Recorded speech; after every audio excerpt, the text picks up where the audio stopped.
The feelings surrounding Starfield have been kind of surprising because I did not expect this to be as polarizing of an experience as it has been. Seems to be a lot of people on the I absolutely love this game, and then there's a lot of people on the I absolutely hate it. And myself, even I reflected this in my review, I feel very mixed about this. I like Starfield quite a bit. I feel like the things it does well, it works great, but there are some major flaws which really took me out of the experience, and it just feels dated in so many ways. And it feels like if the Elder Scrolls 6 was to launch with the problems that Starfield has, I don't know how Bethesda, their reputation would be going down the toilet. There's just various things that they have to fix, especially with their facial animations. That's one big thing. The polish is another. And there are various mistakes, especially with the role-playing side, that I think Bethesda needs to get better at. Even as some of their former developers have talked about this in some other interviews, comparing themselves to Larian and how they have an approach at Bethesda of letting players experience everything. And for an RPG, I feel like that's kind of a mistake, but that's really not the discussion today, because we actually are getting some responses from Bethesda, their development team or their customer support team, in regards to the negative reviews of Starfield. And if you have not seen, the Open Critic review score is actually not even that bad. Again, it's an 85 from critics out of 100, but the user reviews are a lot more mixed. Now, as PC Gamer notes, Starfield is down to mixed reviews on Steam, while the community laments, the magic is just missing from the game. That's something I've seen all over the place, but also, again, Starfield has become another one of these games and the fanboyism, nonsense, fighting that you just see all over social media. It's the Xbox bad, PlayStation good, or PlayStation bad, Xbox good. It's hard to keep up with this stuff, but Starfield's very much in that, in which people think there's an agenda against this game. But personally, myself, I just thought it's a good game, but in a year of so many Game of the Year contenders, it's just not good enough. Now, yeah, Starfield now has a mixed reception, and if you actually check the Steam reviews right now, turn off the video, you can see recent reviews, it has about 8,500, 62% of them are positive, while all reviews, there's 80,000 on Steam, and yeah, 69%, that's not great. And the very interesting thing that we're actually seeing, if we pull this down, is we're getting Bethesda responding to these reviews. You see, a developer has responded on November 9th. So it seems like internally at Bethesda, there's been a change in how they, I guess, go about game reviews. They're actually engaging with them, but they're not exactly engaging with constructive, engagement with these posts. They're just copy and pasting stuff, some of them coming off as like blatant attacks against people's feelings on the game, especially as people are writing literal essays, and then Bethesda's community team is just lazily copy and pasting, I guess, some sort of handwritten response that somebody else approved of, and maybe the PR department at Bethesda. It's very weird, but you'll see here, a developer has responded to this negative review, another one right here, and this is how it goes for all of them. If you go to negative, if you sort by negative, they're responding to every single top negative review. And we're going to get to the actual substance of these reviews in a second, but it is important to remember, Bethesda has a history of doing stuff like this. As some of you might remember on the channel, we talked about this years back with Fallout 76. Players say Bethesda wants an essay to get accounts back. 500 words on why the use of third-party cheat software is detrimental to an online game community. That was a big ordeal. Bethesda's management ended up stepping in, saying, oh no, that was just the community team's fault. We didn't really think that's not something that's actually needed. So they went back on that after there was a lot of outcry and people just finding it so dumb that Bethesda would implement that. But the thing is with these new user reviews, these responses to these user reviews, is Bethesda has been doing this for a number of weeks. See, as you can see, this article coming from Chew Achievements, Starfield dev says empty planets are not boring, just empty by design. Alrighty there, that's been a criticism, and that response isn't exactly anything substantial, but that is Bethesda's, I guess, their PR-approved response they're giving to all reviews that are criticizing the empty design, which, yes, is a criticism, a valid one, I would say. Now, the thing is, Fallout 76 is also getting the same treatment. This is something, I guess this is just studio-wide. I haven't checked their other games, but I just noticed Fallout 76 actually does have pretty good reviews compared to Starfield. 76% are positive, and if you check the actual reviews, let's go down, we'll go again to negative, and you'll see, as of late, as of the last couple months, I guess internally Bethesda's just doing this now. Got a developer response, And yeah, another developer response, and it goes on and on. You get the point. Now, let's take a look at some of these reviews. Somebody saying this is really pathetic. Again, this is just Fallout 76. We'll get to Starfield in a second. Pay for convenience is pay to win, even more so in a game as you get considerable boons for being a subscriber. That Fallout First subscription service, I've always complained about it. You remember how Bethesda said that Fallout 76 was going to get mod support? That never happened. Anyway, they criticized the monetization part of this game. The story is a joke, blah, blah, blah, blah, blah. And Bethesda's response from a developer account.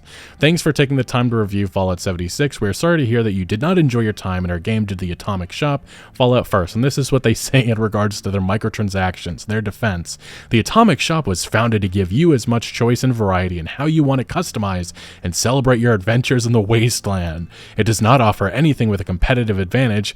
I don't know about that. That's debatable, based on some of the stuff we talked about years ago, and more so, it aims to bring joy not just to you, but the other dwellers around you as well. All your atoms as well as your purchases will be shared across your entire account, so take your atoms over to the Atomic Shop. It pretty much sounds like marketing pretty much right here, this whole, or chat GPT response.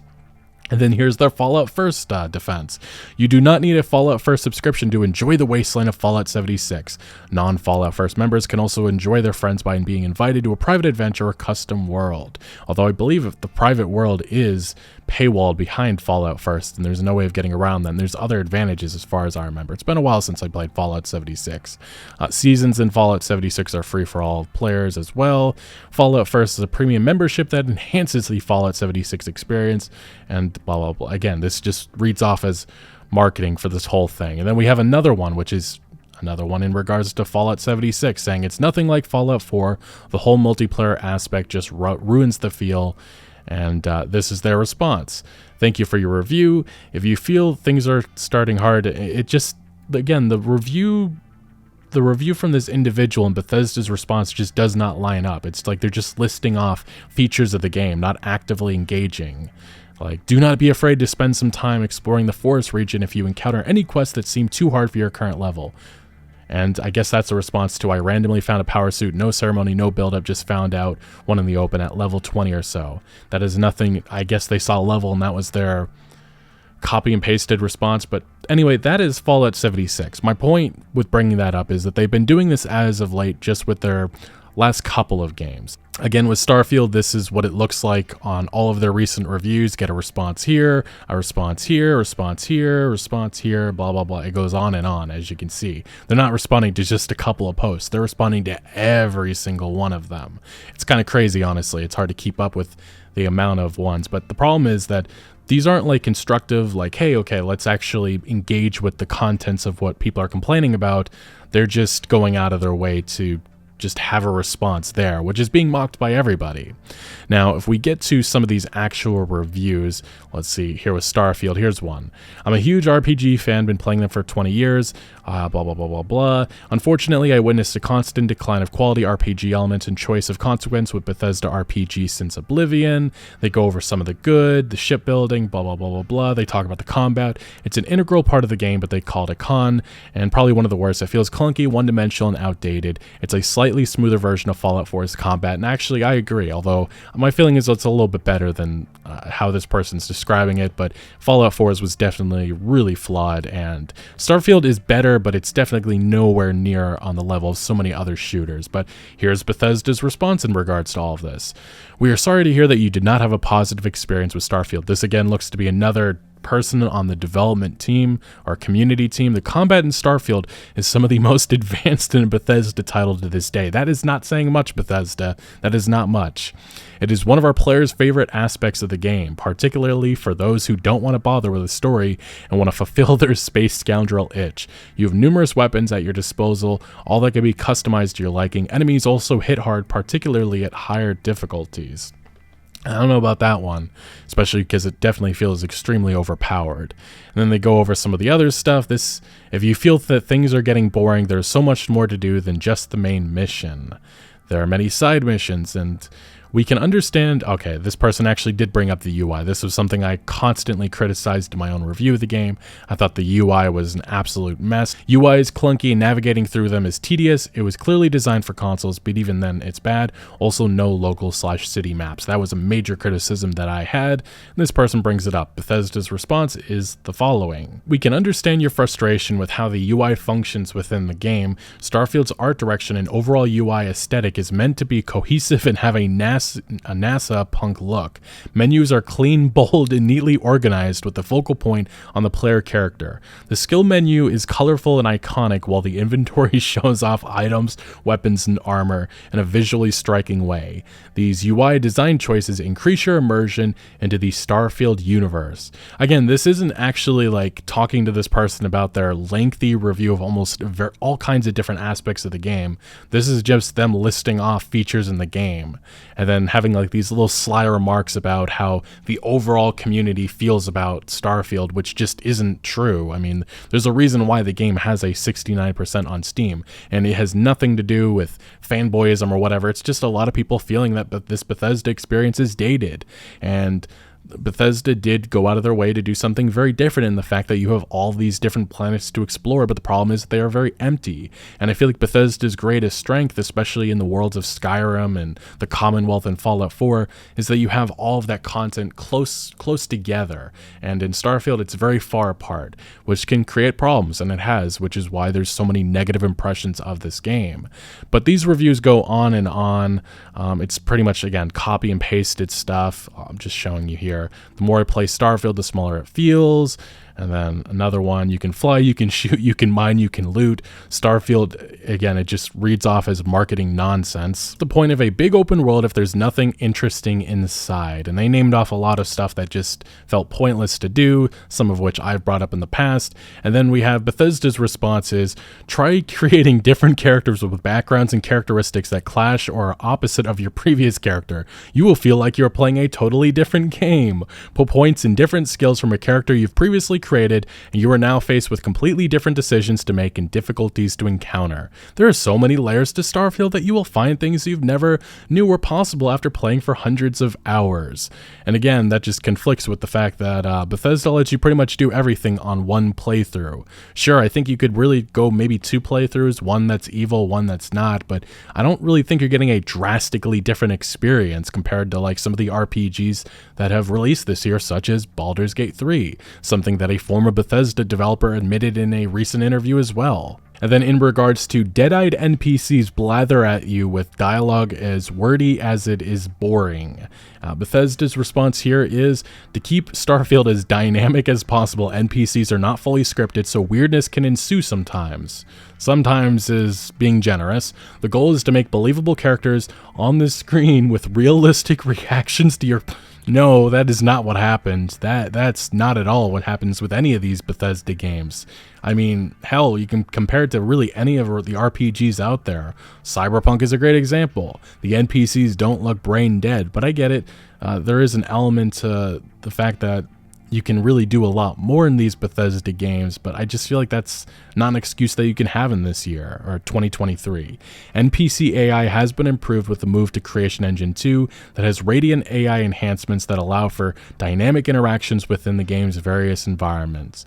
And there is a lot of problems with that AI, which still, again, feels dated. Some of Starfield's planets are meant to be empty by design, but that's not boring. When the astronauts went to the moon, there was nothing there. They certainly weren't bored. The intention of Starfield's exploration is to evoke a feeling of smallness in players and make you feel overwhelmed. You can continue to explore and find worlds that do have resources you need or hidden outposts to look through. The problem with that is a lot of these planets and a lot of the content within these planets is literally repetitive stuff. It's very boring just going to the same outposts, the same activity over and over again. I have found my enjoyment a little bit with the base building, but not enough to really jump in when there's just so much other games to play right now. At least that's my perspective. And this being the response to criticism with the design of the open world just kind of comes off as embarrassing in my opinion. And then then there's also this one, which is a response to the fast travel system, which, yeah, loading screens in 2023 is going to get a lot of criticism, especially because there's a lot of that in Starfield. Well, there may be loading screens in between fast traveling. Just consider the amount of data for the expansive gameplay that is procedurally generated to load flawlessly in under 3 seconds. We believe that shortcoming will not hinder our players from getting lost in the world we created. The problem with that is when you have games like Star Citizen, No Man's Sky that do that and there's no fast travel, I mean, you're going to be compared and people are going to criticize it. And again, this is just going to be people complaining about Bethesda's engine and saying that it's dated, which is exactly what has happened over time. And we also have this response in regards to fast travel, one that actually doesn't seem to be copy and pasted. We can understand your frustration with fast travel making the universe feel much smaller. Given the immense size of Starfield, we felt it made more sense to be able to use your grav drive to jump to other solar systems.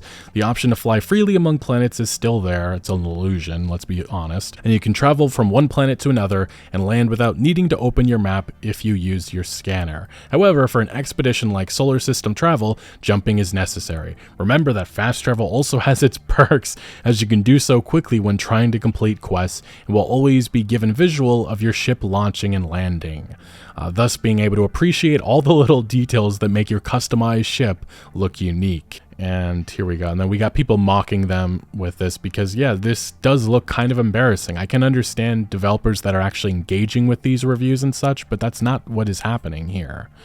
We're sorry to see that you have... Here, this has been your experience. We feel Starfield is an RPG with hundreds of hours of content to complete and characters to meet, blah, blah, blah, blah, blah. But you get the point. This is like all of the reviews that are being posted that are getting any bit of likes, and this is Bethesda's response. And it's just a little bit... It's hard to, it's head scratching, I guess that's the best way to put it. Is PC Gamer writes, Bethesda's still responding to negative Starfield reviews with cheesy taglines, and at this point, I just want the studio's reply brigade to log off. Forbes says here are Bethesda's weird responses to negative Starfield Steam reviews. We appreciate you taking the time to provide your review, and sorry to hear that you did not enjoy your time in Starfield. If you feel that things are getting boring, and then this is the copy response that I just mentioned a second ago.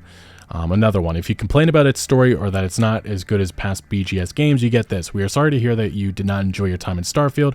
Our team is constantly working to ensure Starfield is a fun and polished experience. And say what you will, Bethesda is actively working and improving the game. They finally let you eat food without picking it up. I take what you can, I guess, at this point, guys.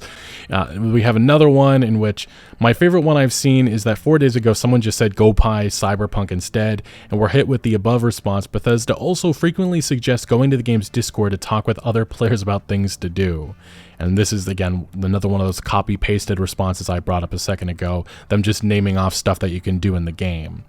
And as we continue, I think this is the third and final template that's been posted, responding mainly to complaints about gameplay, and this is what Starfield is right now, and I just find this behavior very embarrassing from Bethesda Game Studios. This is, well, was a premier gaming studio, and there's a lot of attention on this company, especially with the Elder Scrolls 6 now, their next game on the way, and there's a lot of anticipation, but now there is some questions and concerns.